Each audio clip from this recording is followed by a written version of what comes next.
중국 전기차가 곧 한국 진출을 알리죠. 정확하게 말하면 이미 진출은 했고 출시를 정식으로 알리는 게 이달 중순쯤입니다. 그런데 굉장히 아이러니한 게 하나 있습니다. 많은 사람들이 중국 전기차는 저렴한 가격을 주요 경쟁력으로 밀 것이다 이렇게 전망합니다. 사실 이게 가장 합리적이면서 현실적인 전망이긴 한데 정작 중국 브랜드 관계자들은 우리는 가성비 전략을 생각해 본 적이 없다 이렇게 단호하게 말합니다. 이렇게 발언하는 이유에 대해서는 관련 영상에서 자세히 다룬 적이 있는데 이런 생각이 들더라고요. 굳이 가성비 전략을 쓸 게 아니라면 왜 파이도 작은 한국 시장에 들어오려고 하냐 이거죠. 그렇잖아요. 전기차 판매량 자체가 굉장히 작은 한국입니다. 그런데 이런 시장에 딜러사를 몇 개씩 끼고 들어오는 이유가 뭐냐는 거죠. 그래서 오늘은 중국 브랜드 주장대로 가성비 전략이 아니라면, 그리고 이게 한국 진출의 전제라면 중국 브랜드가 굳이 한국 시장에 진출하려는 이유나 의도는 뭔지 이런 얘기들을 해보려 합니다.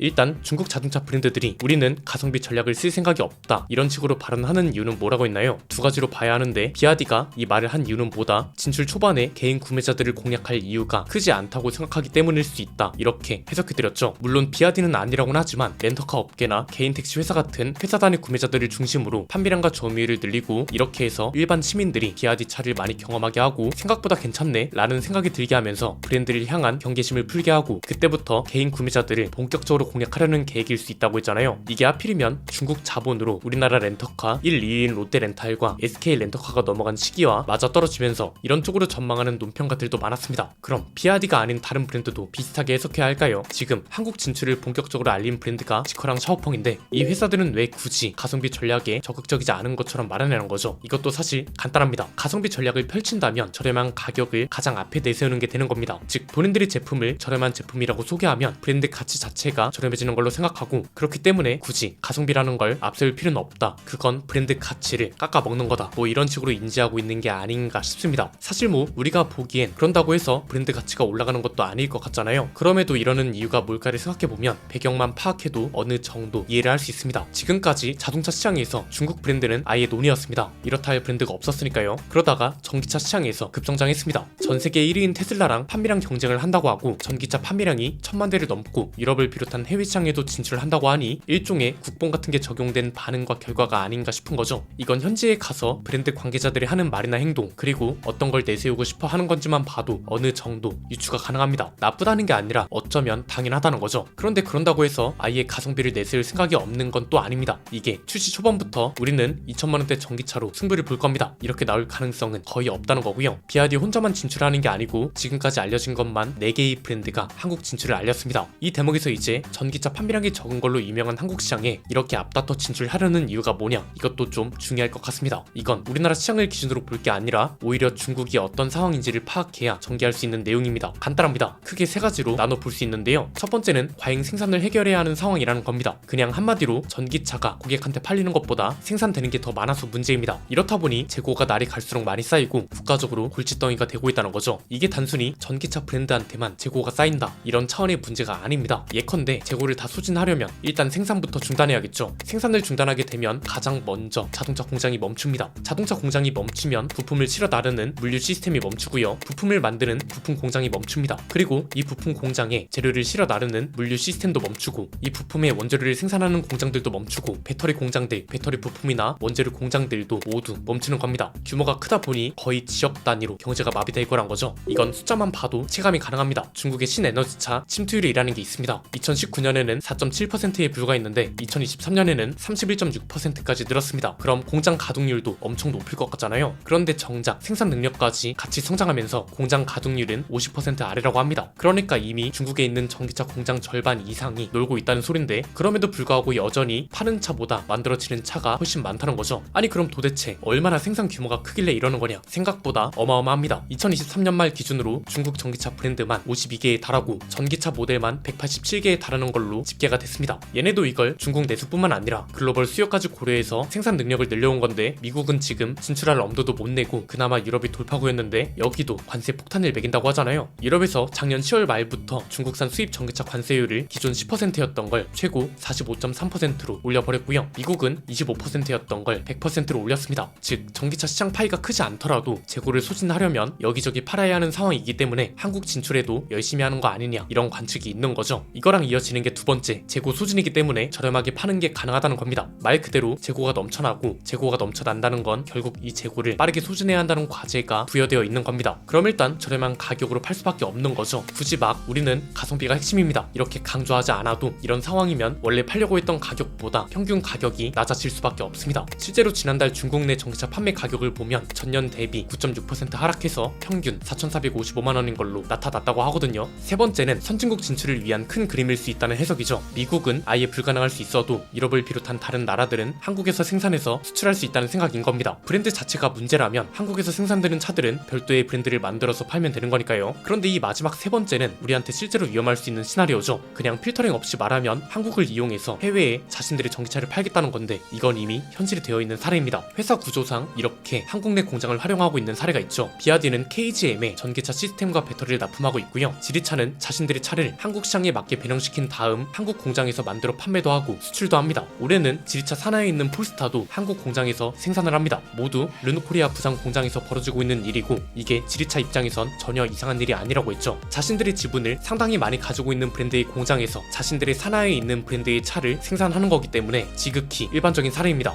비유하자면 기아의 생산 파이가 모자란 와중에 수요가 급증해서 현대차 공장에서 같이 생산하는 것과 같은 맥락이라고 했었는데요. 즉 중국 브랜드를 견제한다 뭐한다 이건 이미 늦은 얘기고 이미 진출을 했고 공장도 활용하고 있다는 게 중요합니다. 그리고 방금 말했던 세 번째 이유, 선진국 시장 진출을 위한 중간 다리로 한국을 활용한다는 거, 사실 이 자체만으로 우리한테 문제가 되긴 힘듭니다. 자유경쟁 시장이고 이렇게 해서 일자리 창출이 되고 지역 경제 활성화라는 긍정적인 면도 충분히 기대할 수 있죠. 그런데 문제는 역효과가 날 가능성도 상당히 크다는 겁니다. 예컨대 미국이나 유럽이 야 한국 너네 중국을 도와주고 있던데 중국이 너네 공장을 이용해서 우리한테 진출하려 했다는 게 사실이야? 괘씸해서 안 되겠어. 앞으로 너네도 관세 폭탄이니까 그렇게 알아. 갑자기 이렇게 나와버리면 이건 그냥 한국 전체가 타격을 입는 겁니다. 여기에 유럽도 가세해서 앞으로 한국에서 수입되는 자동차들은 더욱 철저하게 규제한다는 발표를 한다거나 아예 유럽 현지 공장에서 생산하는 것만 팔 수 있게 막아버린다면 우리 기업들도 타격이고 우리 기업과 연결되어 있는 협력 업체와 지역들도 타격을 받는 겁니다. 이게 FTA가 있다고 안심할 수 있는 게 전혀 아니죠. 우리나라가 FTA를 굉장히 여러 국가가 체결하고 있다는 건 사실입니다. 그런데 문제는 FTA 체결국이라 하더라도 안보 문제라던가 세이프 가드 이건 이제 긴급하게 수입을 제한하는 조치를 말하고요. 원산지 규정 위반 같은 걸 가지고 예외적으로 규제를 할 수 있습니다. 미국이나 유럽은 특히 국가 안보나 공정 경쟁 위반을 명분 삼아서 관세 부과나 수입 제한 조치를 단행할 수 있고요. 실제로 미국은 이런 사례가 이미 있습니다. 미국 연방법에 무역 확장법 232조라는 게 있습니다. 이게 뭐냐면 미국의 국가 안보를 이유로 특정 수입품에 대해 관세를 부과할 수 있도록 규정한 법안이거든요. 이걸 이용한 게 트럼프 정부고 그 트럼프 정부가 이번에 또 들어섭니다. 왜? 트럼프 정부에서 철강하고 알루미늄에 높은 관세를 부과하겠다고 했고 실제로 이게 실행이 됐잖아요. 이게 실행될 수 있었던 근거가 바로 무역 확장법 232조였고요. 여기에 해당되는 국가가 한국, 일본, 중국, 유럽, 캐나다 사실상 거의 대부분이 수출국이었습니다. 그 뒤에 캐나다랑 멕시코 같은 일부 국가들은 협상 끝에 관세 면제를 받게 됐고요. 그래서 미국이나 유럽이 한국을 통한 중국 전기차의 우회 수출을 의심하기 시작한다. 사실 뭐 의심이 아니라 요즘은 즉각 알 수 있잖아요. 이렇게 되면 IRA처럼 부품 원산지 비율을 규정해버리거나 한국 제품 전체에 보복 조치를 취할 수 있는 가능성도 배제할 수 없는 겁니다. 그래서 뭐 중국 전기차 소개하면 신중이다 뭐다 하기 전에 이런 얘기를 왜 하는지부터 생각할 필요가 있다는 거죠. 앞으로 벌어질 일이 아니라 이미 벌어지고 있는 일이라는 게 중요한 거고요. 이걸 알아야 시민들도 이런 걸 철저하게 대응하라고 요구할 수 있는 거라서 제발 국내에서 환경부를 비롯한 정부 기관이 전기차 관련 정책을 제대로 개선하길 바랍니다. 대내적으로는 이런 걸 어떻게 외교적으로 풀어나갈 수 있을지도 치밀한 논의가 있었으면 합니다. 최근에 현대차그룹 정의선 회장과 트럼프 대통령의 회동이 추진되고 있다고 하던데 이런 이야기도 오갈 수 있지 않을까 싶네요. 오늘 내용은 여기까지입니다. 내용이 유익하셨다면 구독과 좋아요 알림 설정 부탁드립니다. 지금까지 저는 안피디였습니다. 감사합니다.